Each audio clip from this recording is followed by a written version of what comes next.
오늘은 노력으로 버티는 인생들에게라는 제목으로 함께 말씀을 나누겠습니다. 우리가 잘 아시는 구절이고 또 우리 인생을 이 짐지고 가는 삶이라고 표현할 수도 있겠습니다. 때로는 우리가 짐을 져야 할 때가 있고 또 어떤 의미에서는 인생은 한시도 쉬지 않고 짐지고 가는 과정이다 이렇게도 말할 수 있겠죠. 짐에는 이제 두 가지가 있다고 생각이 듭니다. 하나는 내가 선택한 짐이 있습니다. 그러니까 우리 인생에 그런 게 있습니다.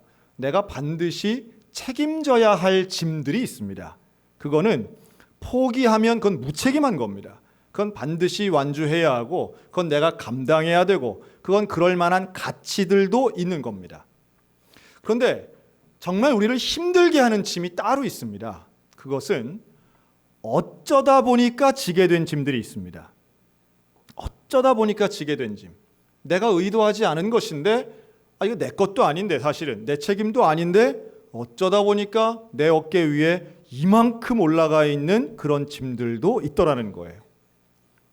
의외로 그런 게 참 힘들게 됩니다. 참 어렵게 돼요.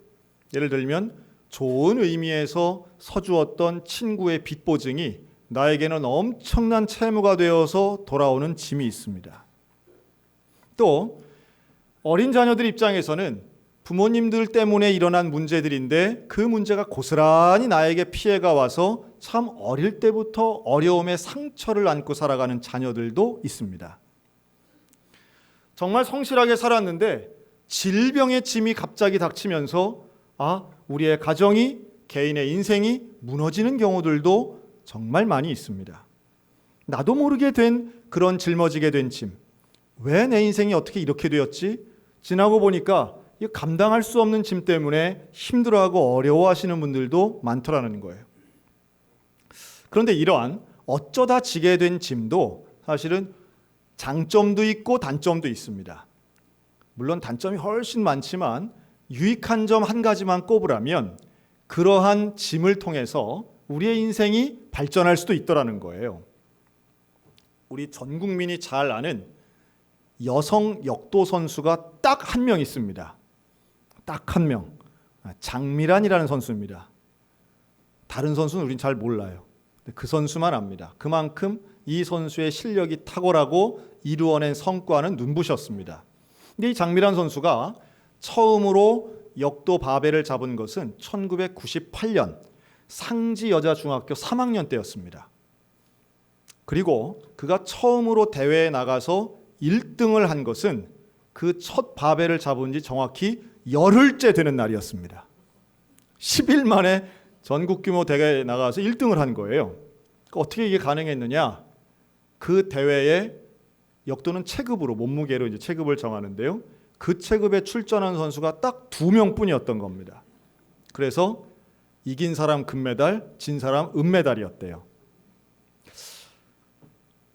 그 이후에 이 장미란 선수는 올림픽에 3번 나가고요. 올림픽 금메달도 따고요. 또 전 세계 대회, 세계 선수권 대회를 4번 우승합니다. 우리나라 국내 전국체전 같은 경우는 거의 유일무이하죠. 10년 연속 3관왕을 했던 아주 독보적인 선수입니다. 세계 기록을 5번이나 세웠던 선수입니다.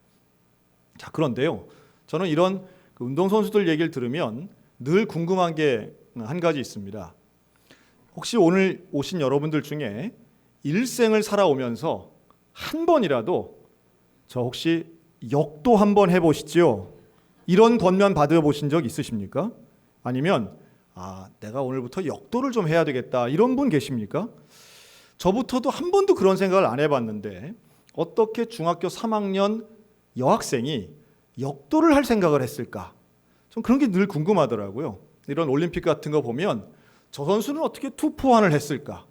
저 선수는 어떻게 하키를 할 생각을 했을까? 나는 한 번도 잡아본 적도 없고 해본 적도 없고 실제 경기하는 거를 눈으로 본 적도 없는 걸 저 선수들은 어떻게 저런 어린 나이에 시작할 수 있었을까? 자, 장미란 선수가 역도를 시작하게 된 이유는 단 하나였습니다. 바로 아버지가 역도 선수 출신이었기 때문입니다. 그런데 이 아버지 눈에 자기 딸이지만 가능성이 있어 보이는 거예요. 벌써 보기부터가 다른 거예요. 그래서 권했답니다. 근데 권했는데 재능도 있었던 거죠. 그 무거운 바벨을 잘 들었던 거예요. 이 아버지가 직업이 뭐였느냐, 그때 당시에 곰탕집을 하셨답니다. 그런데 곰탕집을 해서 제일 좋은 그 국물이 나오면 그걸 누구 먼저 먹였느냐? 팔지 않고 미란이부터 먹인 거예요. 그러니까 힘은 더 세지고 몸은 더 커진 겁니다. 자, 처음에 본인도 신기한 거죠. 금메달 따는 거는 분명히 기쁜 일이지만 본인이 나중에 그런 인터뷰를 했어요. 자기가 1등해서 메달 땄는데 그걸 숨겼답니다. 왜냐하면 부끄러웠대요. 역도를 한다는 것 자체가 부끄러웠고, 여학생들이 그럴 수 있잖아요. 그리고 역도를 하는 그 과정이 너무너무 힘들었던 거예요. 아빠를 원망하기도 하고 짐처럼 느껴집니다. 내가 원하는 게 아닌데 이걸 나한테 왜 시키나? 내가 이걸 왜 해야 되나? 그런데 아버지의 권유를 받아들여서 그가 계속 하다 보니까, 여러분, 역도는 그냥 힘만 세다고 되는 경기가 아닙니다.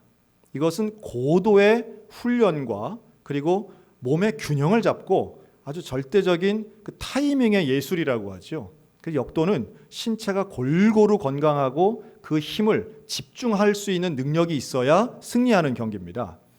근데 이 역도를 사랑하게 됐다는 거예요. 하다 보니까 사랑하게 되고, 하다 보니까 그 매력을 느끼게 되면서 더 집중하게 되고 더 많은 성과도 내더라는 겁니다. 저에게 있어서 장미란 선수 경기에 가장 감동적이던 장면은 2012년 런던 올림픽 결승전이었습니다. 그 런던 올림픽 결승전에서 온 국민은 금메달을 기대했지만 결과는 장미란 선수 4등에 그쳤습니다. 그런데 마지막 4위가 결정되는 그 순간에 장미란 선수는 무릎을 꿇고 기도했습니다. 아주 짧은 시간이지만 기도했어요. 그가 나중에 그 기도에 대해 이렇게 설명합니다. 2008년 북경올림픽 금메달을 따는 순간에도 그녀는 기도를 했는데요. 그 기도한 것에 대해 수많은 악플이 있었다는 거예요. 장미라는 좋지만 기도하는 거 싫다. 금메달은 좋지만 기도하는 건 꼴보기 싫다. 이런 내용들이었습니다. 그 악플을 보면서 장미란 선수가 생각한 게 있었답니다. 그렇지, 국민들이 원하지 않으면 내가 안 해야 되겠구나 하는 생각도 있었지만, 오늘날 내가 이렇게 영광되게 선수로서의 생활을 이어갈 수 있는 건 과연 누구 때문일까? 내 노력 때문일까? 아니면 아버지의 권유 때문일까? 결론은 하나뿐이었다는 거예요. 모든 것이 하나님의 은혜였습니다. 모든 것이 하나님의 은혜였다는 거예요. 내 노력으로 했다고 생각하면 그것은 교만한 것이고, 모든 것을 하나님의 은혜로 돌릴 때 그게 겸손인데, 하나님, 그 결승전에 무릎 꿇고 했던 기도가 그거라는 거예요. 하나님, 나를 겸손한 하나님의 사람이 되게 해주시고 이 시간까지 여기에까지 오게 하신 것 참 감사합니다. 최소한 장미란 선수는 짐으로 여겨졌던 출발점에서 그 어렵고 힘든 과정을 디딤돌 삼아서 발전한 경우라고 볼 수 있습니다. 모든 것이 합하여 선을 이루시는 하나님 앞에 영광을 돌린 성공 케이스라고 볼 수 있겠죠. 자, 이쯤 되면 우리가 이런 말을 할 수 있습니다.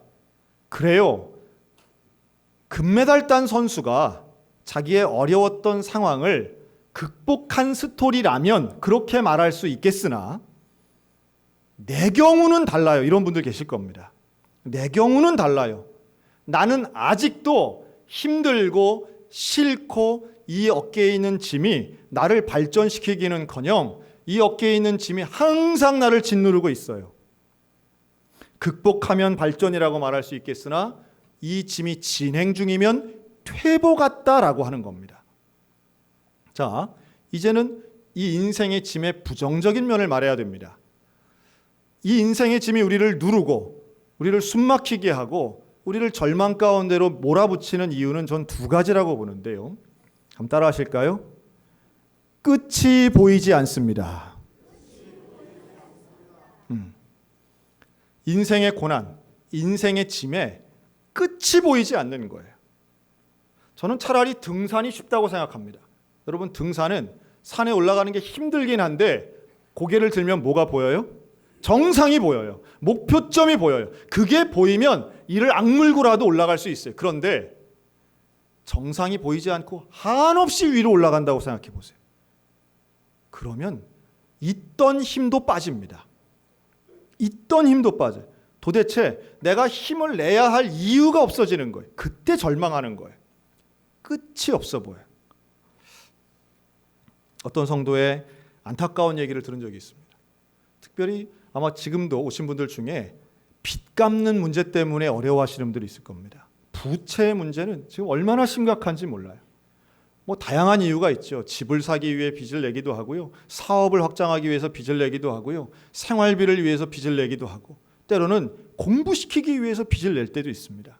그런데 그 빚을 갚으려고 이렇게 계산을 해보니까 내 지금 수입으로는 안 먹고 안 쓰고 잠 안 자고 다 모아도 40년 걸리더라는 거예요. 그건 끝이 있는 거예요? 없는 거예요? 없는 거예요. 내가 죽은 다음까지도 이어간다 생각하면 우리의 마음속에 희망이 있을 수가 없어요. 도대체 이 문제, 이 인생의 짐은 언제나 끝날 것인가? 끝이 보이지 않을 때 우리는 절망하게 됩니다. 그러니까 우리 인생의 짐이 사실은 끝이 없어 보여요. 끝없어 보여요. 이게 언제 벗어질지 몰라요. 내가 생각할 때는 안 벗어질 것 같아요. 그러니까 절망하는 거예요. 그러니까 포기하고 그러니까 괴로운 거지요. 그러나 예수를 만나는 순간 끝이 보일 줄로 믿습니다. 내 인생의 짐에 끝이 보이는 그 은혜가 사랑하는 우리 성도들 가운데 임하시기를 주님의 이름으로 축원합니다. 그런데 또 두 번째 문제가 있어요. 끝이 보이지도 않지만 두 번째 문제. 한번 따라할까요? 아무도 대신할 수 없습니다. 이게 내가 짊어진 이 무거운 짐의 딜레마예요. 누구도 대신할 수 없어요. 누구도 도와줄 수도 없어요. 나만이 짊어지고 가야 되는 거예요. 그래서 어렵습니다. 사업도 어렵고요. 장사도 어려워요. 돈도 어렵고 건강도 어려워요. 그런데 가족도 어렵고 자식도 어려워요. 특별히 이 부모님들이 짊어지는 짐이 있습니다. 자녀를 볼 때마다 여러분 세상에 어떤 자녀도 엄마 나를 위해서 걱정 좀 해줘요. 나를 위해서 잠자지 말고 걱정해요. 아버지 나를 위해서 병들 정도로 걱정해 주세요. 이런 자녀는 아무도 없어요. 그런데 부모의 마음은 그게 아니에요. 부모의 마음은 자녀를 위해서 염려하고 걱정하면서 특별히 도와줄 수 없는 그것에 대해 속을 끓일 때가 많아요. 누구도 나를 대신할 수 없고 누구도 나를 도와줄 수 없어요. 그것이 우리를 절망하게 만드는 요인이면 분명하지만 이걸 조금만 세심하게 본다면 오늘 말씀을 한번 잘 주목해 보셨으면 좋겠어요. 이렇게 말합니다. 수고하고 무거운 짐진 자들아 다 내게로 오라. 내가 너희를 쉬게 하리라. 여러분 이 말씀은요. 이렇게 들리긴 할 겁니다. 수고하고 무거운 짐진 자들아 다 내게로 와라. 내가 너의 짐을 요렇게 저렇게 이렇게 저렇게 해결해 줄게. 그렇게 들리긴 하는데 주의 깊게 보면 짐과 문제에 대해서는 잘 말씀하지 않아요. 예수님의 관심은 짐에 있지 않고 나에게 영혼에게 있음을 깨달으셨으면 좋겠습니다. 내가 어떤 상태인지 내가 어떤 마음인지를 예수님 거기에 관심이 있으신 거예요. 그런데 우리는 기도할 때마다 그런 불평이 있죠. 예수님, 내 문제가 왜 해결이 안 됩니까? 예수님 능력이 있는데 왜 문제가 해결이 안 됩니까? 찬송하면 마음의 평안은 있는데 문제가 그대로 있어요. 예수님 나는 좀 문제가 해결됐으면 좋겠어요. 내가 이 짐이 좀 깨끗하게 해결됐으면 좋겠어요. 얼마 전에 제 후배 목사님하고 한번 연락이 된 적이 있어요. 근데 이 후배 목사님의 지금 상황이 어떠냐 하면 그 섬기고 있는 교회에 분란이 일어난 거예요. 그 분란이 일어나가지고 교회가 참 어려움을 당하고 있어요. 근데 이 후배 목사님은 그 교회에서 7년 동안 사역하신 부목사님이에요. 부교역자로 7년 동안 일하는데 교회가 아주 이제 뭐 다 비슷하잖아요. 담임 목사님하고 성도들 간에 갈등이 생겨서 분란이 일어났어요. 아주 어려운 가운데에 담임 목사님이 바뀌게 됐어요. 이제 새로 오신 담임 목사님이 오고 그 분란이 더 커졌어요. 진정이 된 게 아니라 한 5배는 더 커진 것 같아요. 소방수로 불렀는데 기름을 얹은 상황이 된 거예요. 그러니까 막 교회가 두 쪽, 세 쪽이 나고 아주 어려워졌어요. 그런 가운데에 이 후배 부목사님은 그걸 어떻게든 교인을 하려고 하는 가운데에 새로 오신 목사님하고 또 이제 막 어려워져서 다른 다양한 상황이 있었지만 사임을 하게 됐어요. 교회 사임했습니다. 근데 사임을 하고 다른 교회를 가려고 했는데 뭐 벌써 40대 중반이 된 나이도 있고 또 뭐 여러 가지가 잘 안 맞아서 어쨌든 교회하고 연결이 잘 안 된 거예요. 그래서 상황이 어땠느냐? 교회를 사임했는데 갈 데가 없다 보니까 사택에 계속 사시는 거예요. 교회와 붙어 있는 건물인 그 사택에 가족들과 함께 사는데 교회는 사임을 한 거예요. 그래서 교회 예배당 나가기도 상당히 불편하고 어색하게 된 거죠. 이제 목회자들만이 아는 이제 그런 사정인데요. 그러니까 참 어려워진 거예요. 그런데 방법이 없는 거예요. 제가 이 후배 목사님한테 전화를 했습니다. 목사님 춘천에 한번 오세요. 춘천에 오면 힐링이 되는 음식이 있어요. 뭐가 있죠? 닭갈비와 막국수. 이거 먹으면 우리의 몸과 영혼이 다 힘을 얻습니다. 뭐 그렇게라도 농담해야죠. 그래요. 근데 진짜로 온 거예요. 와서 저하고 같이 닭갈비 먹었어요. 먹고 뭐 커피 한잔 하고 점심에 딱 그 시간 몇 시간 한 거예요. 제가 그랬습니다. 목사님 정말 지금 힘들고 정말 막막하고 어려운 기간이겠지만 그래도 우리 하나님 의지합시다. 힘을 내세요. 그랬더니 이 목사님 저에게 이렇게 말합니다. 저를 한번 좀 따라해 주세요. 말이라도 고맙습니다. 그렇죠? 제가 문제를 해결해 줄 수 있는 능력이 없어요. 제가 그 목사님의 가족을 책임진다든가 그 목사님의 어떤 임지를 만들어 준다든가 이런 능력은 저에겐 없어요. 그런데 그걸 목사님도 잘 알아요. 말 한마디죠. 그 말 한마디에 이 목사님 진심으로 힘을 내더라고요. 정말로 고마워하더라고요. 사실 어찌 보면 우리의 인생길에서 진짜 필요한 건 문제의 해결이 아니라 나의 사정을 알아주는 한마디, 내가 얼마나 버티고 있는가, 내가 얼마나 노력하고 있는가, 내가 얼마나 애쓰고 있는가를 누군가 진짜로 알아주고 해주는 그 인생의 한마디가 우리에겐 정말 필요한 거 아니겠느냐는 거예요. 그런데 오늘 예수님이 그 말씀을 하시는 거예요. 수고하고 무거운 짐진 자들아. 여러분 저는 이 말씀이 이렇게 들려요. 나는 네가 지금 얼마나 수고하는지 안다. 나는 네가 얼마나 애쓰는지 알아. 다른 사람들은 잘 몰라도 다른 사람들은 오히려 너에게 원인이 있고 네가 잘못했다고 비난하는 사람이 있을지라도 나는 지금 네가 얼마나 최선을 다해서 버티고 있는지를 나는 안단다. 여러분 이 말씀이 들리면 우리에게는 짐이 문제가 아니라 그 예수님의 말씀이 우리에게는 힘이 되고 다시 일어설 수 있는 능력되는 줄로 믿습니다. 그게 없는 거예요. 우리의 삶에 지금 그 한마디가 없는 거 아니겠어요? 누구도 나에게 오라고 해주는 사람이 없는 거예요.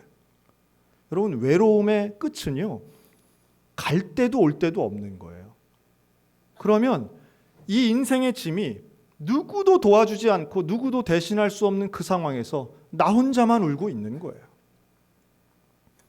누군가 나에게 참 애썼다, 참 수고했다.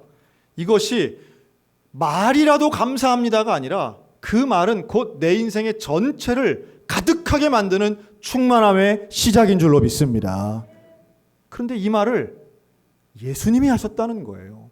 이 예수님의 말씀은 정말 말씀만이라도 감사하기도 하지만 예수님은 능력이 있으시고 신실하시고 시건하지 않으시고 그 말씀에 책임지시는 분인 줄로도 믿습니다.